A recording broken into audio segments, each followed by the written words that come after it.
ஐயாரப்பர் சுவாமி கோவில் சித்திரை சப்தஸ்தான பெருவிழா கொடியேற்றத்துடன் தொடங்கியது. திருவாவடுதுறை ஆதீனம் உள்ளிட்ட திரளான பக்தர்கள் பங்கேற்று சுவாமி தரிசனம் செய்தனர். மயிலாடுதுறையில் அறம் வளர்ந்த நாயகி உடனாகிய ஐயரப்பர் சுவாமி திருக்கோவில் உள்ளது.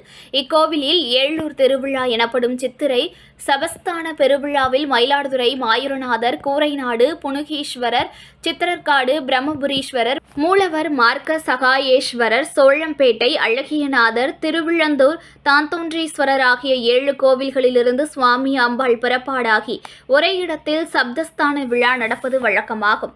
நிகழாண்டு சப்தஸ்தான பெருவிழா மே 14ஆம் தேதி நடைபெற உள்ளது. இதையொட்டி ஐயாரப்பர் சுவாமி கோவிலில் சித்திரை சப்தஸ்தான பெருவிழா கொடியேற்றம் நடைபெற்றது.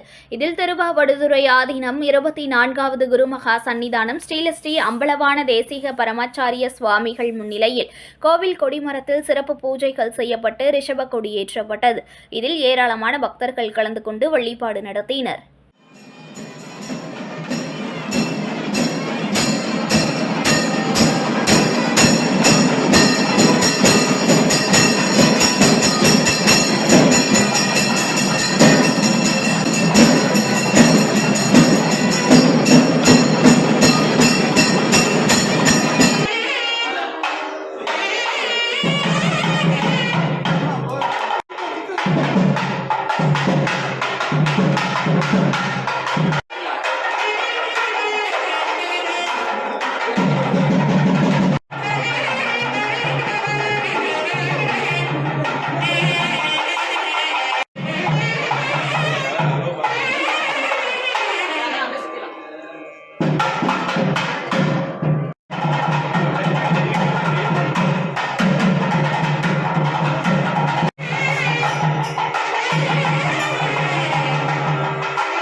செய்திகளை உடனுக்குடன் தெரிந்து கொள்ள லைக் பண்ணுங்க, ஷேர் பண்ணுங்க, சப்ஸ்கிரைப் பண்ணுங்க, மறக்காம கமெண்ட் பண்ணுங்க.